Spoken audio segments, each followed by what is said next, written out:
And now for the exciting conclusion of Jefferson Airplane. The last place I left you was at the end of 1968 into early 69 when the band went on a hiatus. Grace Slick recovered from a second throat surgery, and the band returned rested to record their next album. Now this album was actually a special event because Wally Heider had just built his new studio in San Francisco, and no longer did the San Francisco bands have to trek all the way down to Los Angeles to record their albums. This album had a great feel to it. They invited a lot of friends, people like Stephen Stills, David Crosby, Jerry Garcia, and Nicky Hopkins, all of who seemed to make these recordings much more congenial for the band. And there was a real communal feeling about this album. This was Volunteers. Now the centerpiece songs of this album are Paul Kantner's We Can Be Together and Balin's Volunteers. And both of these songs show the band in full Woodstock march here. And even though these are more political songs, the album is very bright and cheery sounding. We should be together. Come on, all you people standing around. Revolution, we are volunteers of America. Yeah, we are volunteers. Norma Kaukonen's Turn My Life Down, sung by Marty, is a lost gem of late 60s confusion and isolation. He also did the song Good Shepherd, which became his signature song. When I see you all next time round, look into my eyes. If you want to get to heaven, wooden ships on the water, very free, easy, you know the way. Wooden Ships is a collaboration between Paul Kantner, David Crosby, and Stephen Stills, and he wrote that with the guys on David Crosby's sailboat. And the same song appears on the CSN first album. And you may notice that Kantner's name does not appear on there. And that's because Kantner didn't want that song or the royalties from that song to get messed up or held back because of the lawsuit with Matthew Cates, which was still pending. It wasn't going to be settled for another 20 years. So that's why his name doesn't appear there. But Wooden Ships is one of the great late 60s hippie songs, post-apocalyptic World War III fantasy. Grace Slick chips in two fantastic songs, the tree-hugging Eskimo Blue Day and Hey Frederick, and these two examples show you how far psychedelic music had come by 1969. Sun cuts loose from the frozen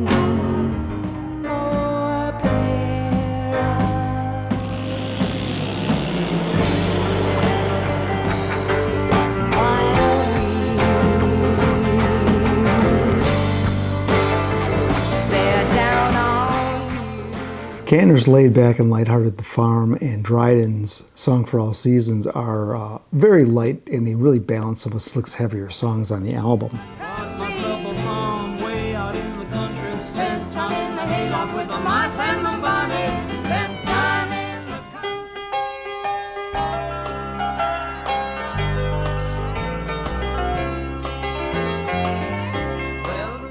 Despite this being their most politically charged album, this album sounds bright, cheery, and optimistic.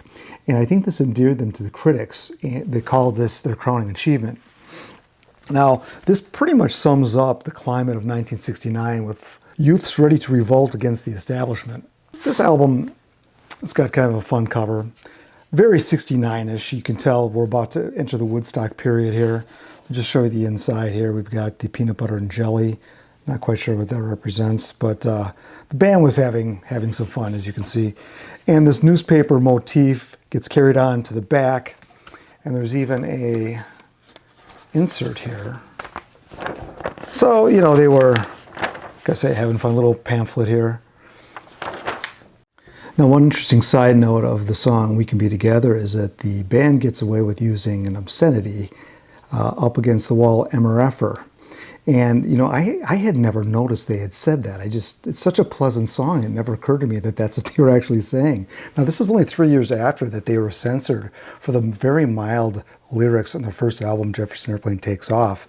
And the reason RCA allowed this to be released was because they had already released the musical hit, the Broadway musical Hair on album, and there was a number of obscenities in there, including MRFer, so they couldn't really tell the airplane that they couldn't use it.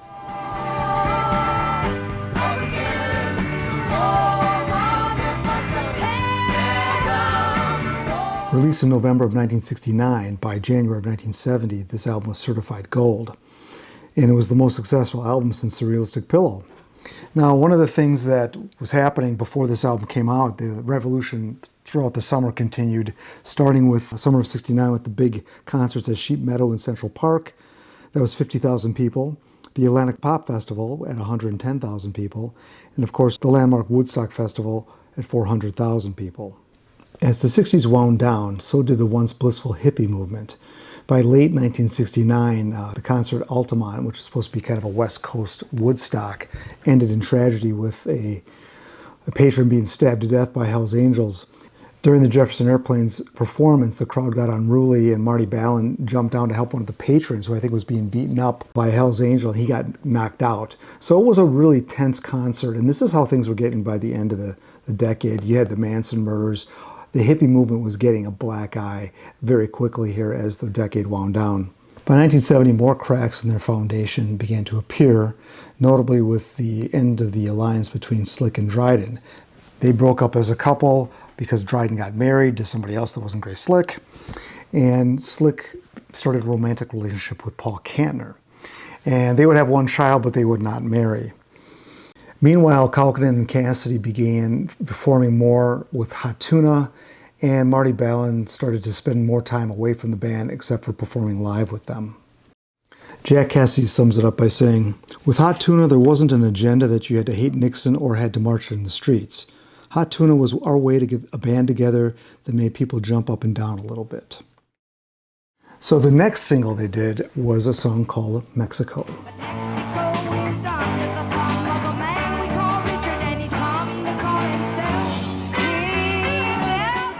Now, for as much as I've talked about their singles not being commercial, the song Mexico was as a commercial of a song as Grace Slick ever wrote, and it probably would have charted very well had it not butted up against Richard Nixon's anti-drug campaign and anti-marijuana campaign, and she calls him out directly in the song. This earned them a ban from several stations, so the B-side was plugged. Have you seen the saucer? Do you know the people? Kantner's Have You Seen the Saucers was a preview of what his upcoming work was going to look like in the subject matter. And both of these songs, Mexico and Have You Seen the Saucers, as strong as they were, they only charted each at number 102. In February 1970, the band made a change. This was coming. The writing was on the wall that Spencer Dryden's days had been numbered since he broke up with Grace Slick. And indeed, they fired him. The main reason was he just couldn't hold up on the road very well. They were playing a lot live and the shows were getting longer, and he simply didn't have the stamina. He wasn't a very big guy, so they went with a younger guy with more energy, and that was Joey Covington, who was waiting in the wings. Now, once Covington was added, the band began to work on what was to be possibly their next album.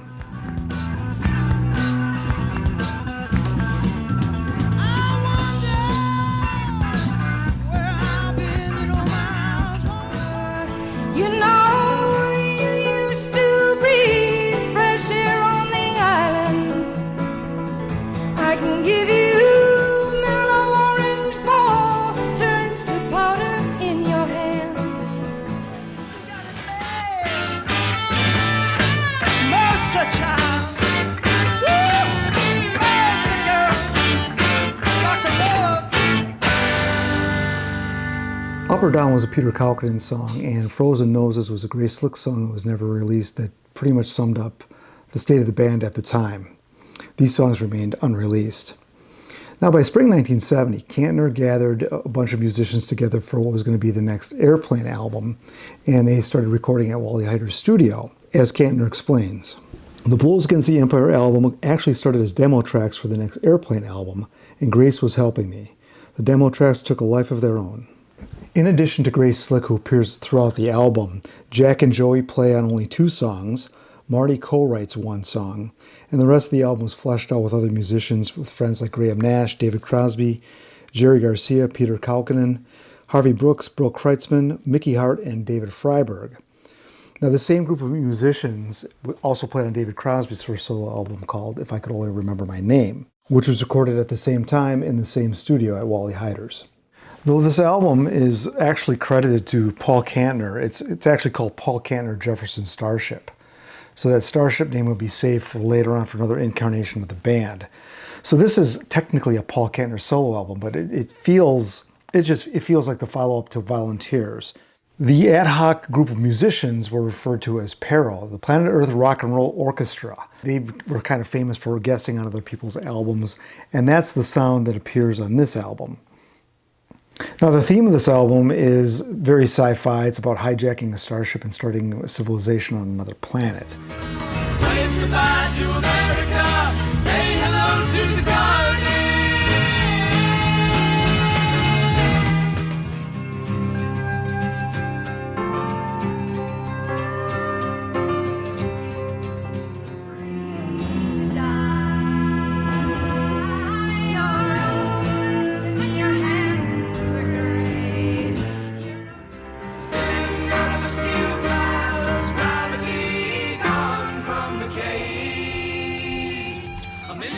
Another recurring theme of this album concerns Kantner and Slick's forthcoming child. A child is coming, child is coming, child.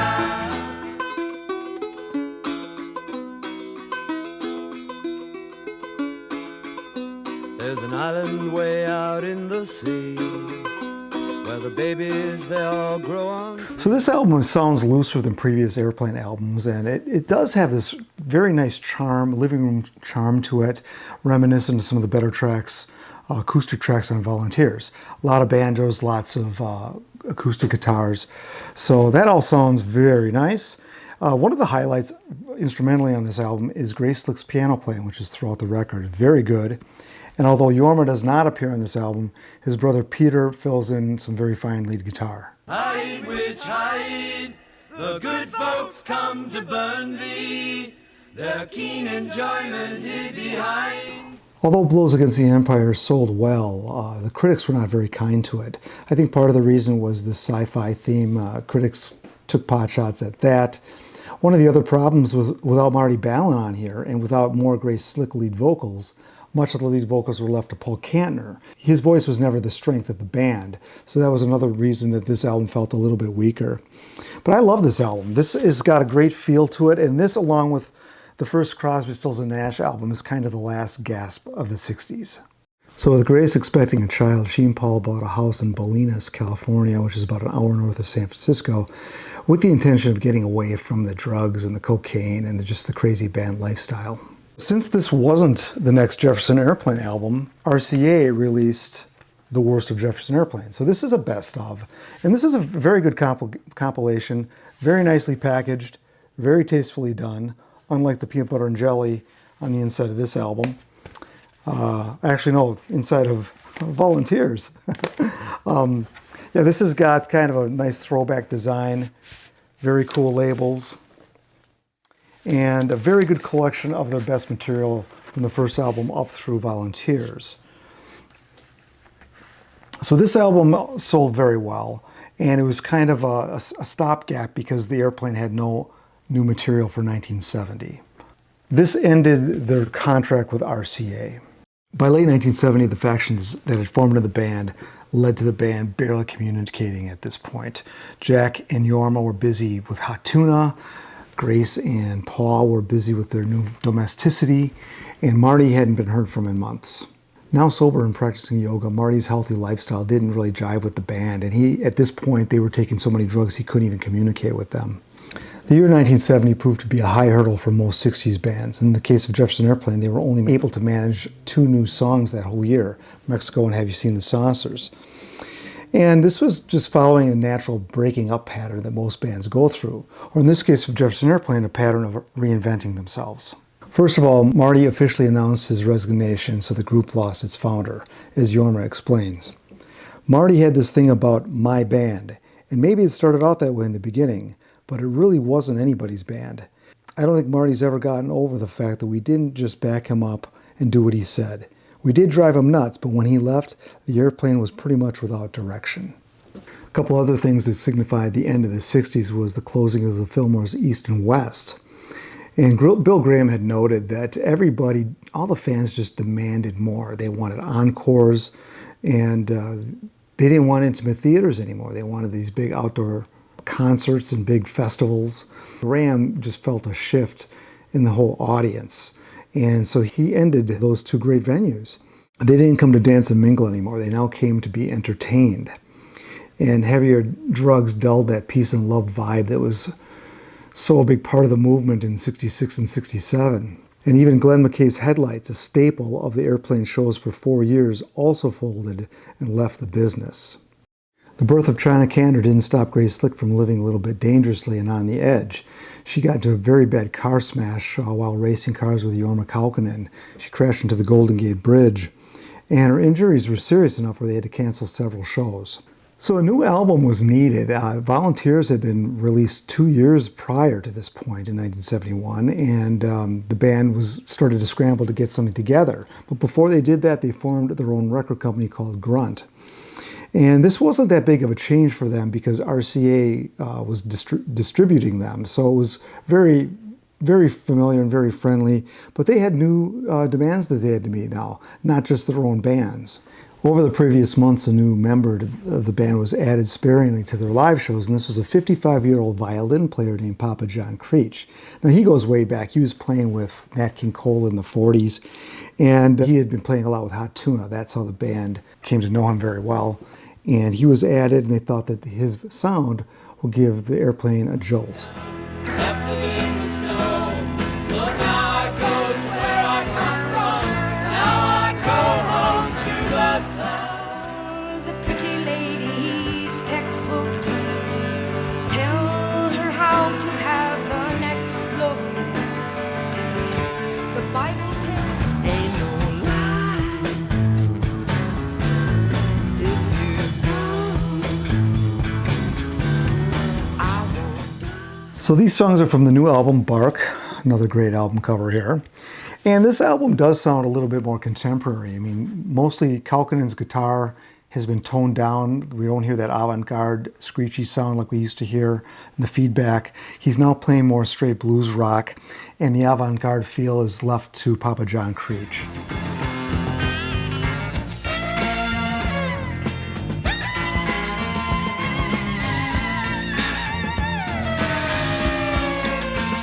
Now the song 3 Weeks in Chelsea foretells Kaukonen's leaving the band, and Joey Covington chips in with a very nice song that was a surprise hit in Pretty As You Feel.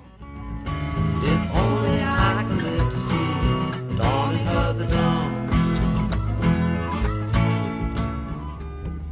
As pretty as you feel inside, you're only pretty as you feel. Jorma chipped in with 4 songwriting credits, with Paul Cantor only with 3 songwriting credits on this album, having used up his best material for Blows Against the Empire. Slick's 3 contributions range from the cringy Never Argue with a German If You're Tired or European to the highly commercial Lawman, which would have made a great single. Well, I'm afraid you just walked in here at the wrong time. Members have gotten so involved in outside projects that this album, Bark, couldn't help but reflect that. You know, a lot of the tracks sound like Hot Tuna tracks or solo indulgences. You know, Papa John Creech's playing alienated some people. Jack Cassidy's bass playing is somewhat absent from this album. It's not the powerful sound that we're used to hearing. And the absence of Marty Balin, that great voice, made this album weaker. But most of all, this album doesn't really break any new ground. The much anticipated Bark album was certified gold within a week, but it fell off the charts quicker than any album since the very first album. And no longer on the cutting edge and with a contract to fulfill, the band members scattered and scurried to fulfill the obligations for their new label and recorded all these side projects. So one of the first ones they did was Burgers, which was the first Hot Tuna album, followed by Papa John Creech's album. Peter Kaukonen had an album called Black Kangaroo. Paul and Grace released Sunfighter, and this was from their Bolinas period where they were living north of the city. And Jorma's old friend Steve Talbot recorded an album, but it was so bad they didn't even release it.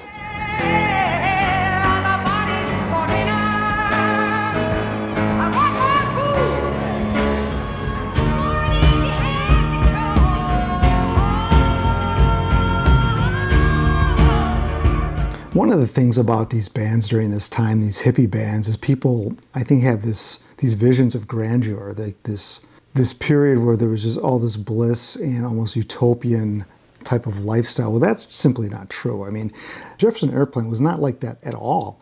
I mean, they raced cars and they had guns. And this quote from Grace kind of sums it up. In Bolinas, there were shitloads of hippies, serious, hairy armpits, no work, bake your own bread, and buy organic hippies. I'm basically saying don't bother me with that shit because I'm not interested. So that's pretty much Grace Slick. Things were winding down, though, in the Airplane anyway. I mean, Joey Covington, he left. He recorded a solo album. So he maybe got too big for his britches. He left the band to be replaced by Johnny Barbeta. Barbeta had played with the Turtles and every configuration of CSN&Y. And he had an interesting quote. When they started recording, he said that he couldn't help notice that Cassidy and Kalkinen were just preoccupied with hot tuna, and that Grace was drunk for much of the recordings, calling the upcoming sessions pathetic. Well, I don't want to stop your milk train running. Just when I ride it, some of the time. Wanna move out on the highway, make this moment last. Get down now and go around me. Get down now and be my queen. So this is the next album, Long John Silver, and that's what Barbeta was talking about. And this album, like its predecessor Bark, the absence of Marty Balin and the absence of his songs, that just really took away some of the diversity that the Airplane always brought to their albums. Now, there are very few highlights on this album, with a lot of the songs underdeveloped or just underwhelming. And Slick and Cantner continue to push the establishment's buttons with the anti-religious Son of Jesus and Easter. Both of those got some mild censorship from RCA. And the instrumentation is bland, with only Papa John Creech's violin standing out, more so because it's irritating than complimentary. And this album is actually less inspiring than Bark. And one of the things that this album is known for is this: you can fold this thing into a stash box or a cigar box. It was meant for your marijuana, I guess, but in one of the few instances where what you fold the album into is more talked about than the actual music on the album. I would have thought the band was getting a little old for gimmicks like this. Now, to endear themselves to fans, they gave a free concert at New York Central Park to kick off the tour to support this album. And longtime friend and former Quicksilver Messenger Service alum David Freiberg was added to give Grace Slick another voice to bounce off of, like she used to do with Marty Balin. On this tour, an unfortunate incident happened in Akron, Ohio. The Jefferson Airplane was playing, and some of the concert goers got tear gassed. And members of the band were yelling at the cops from the stage, and equipment manager Jack Cassidy's brother Chick, he ended up inciting the fans to attack the cops, and some mayhem ensued. He got arrested. Grace Slick went over by the cops, tripped and fell and grabbed his chain or his whistle. She ended up getting punched in the face. Paul Kantner goes to her rescue. He gets body slammed. So the end result is they all wound up spending the night in jail. And that was one of the blacker notes of this whole tour.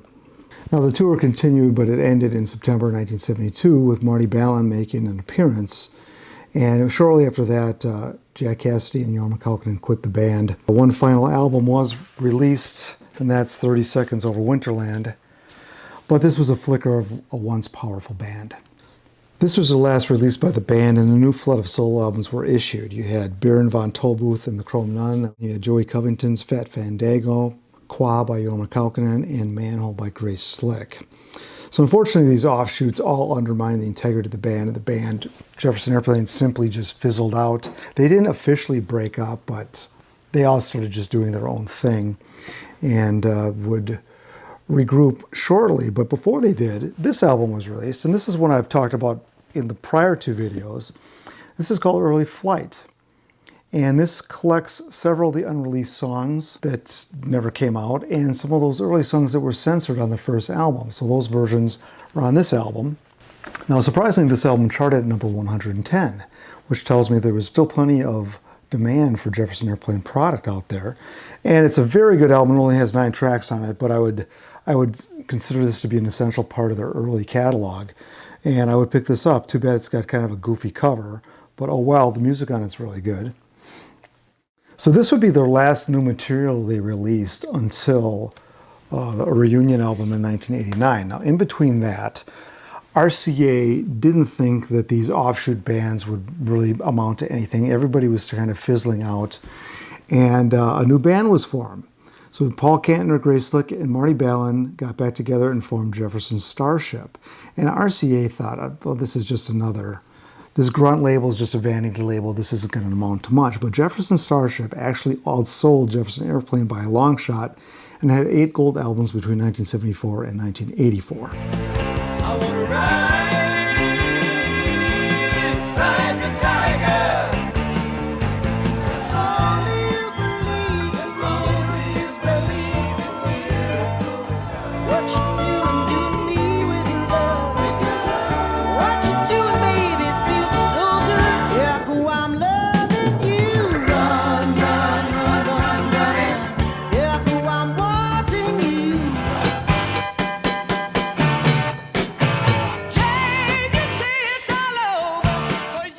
So they had a great run and eventually morphed into Starship with Grace Slick and Mickey Thomas on lead vocals. I won't go into that story, but one of the more interesting stories is the Jefferson Airplane reunion of 1989.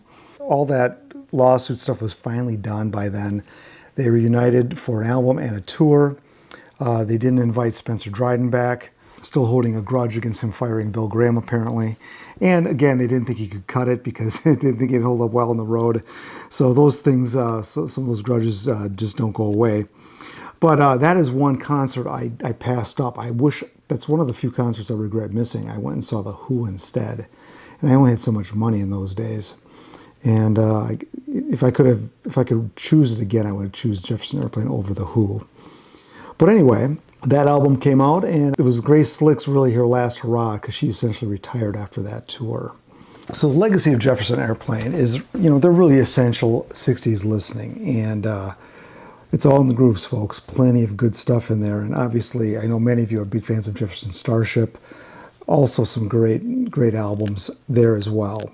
Now, one of the things that I wanted to bring up, there's a lot of different releases, all kinds of albums. This is one I bought. This is the Jefferson Airplane Loves You box set.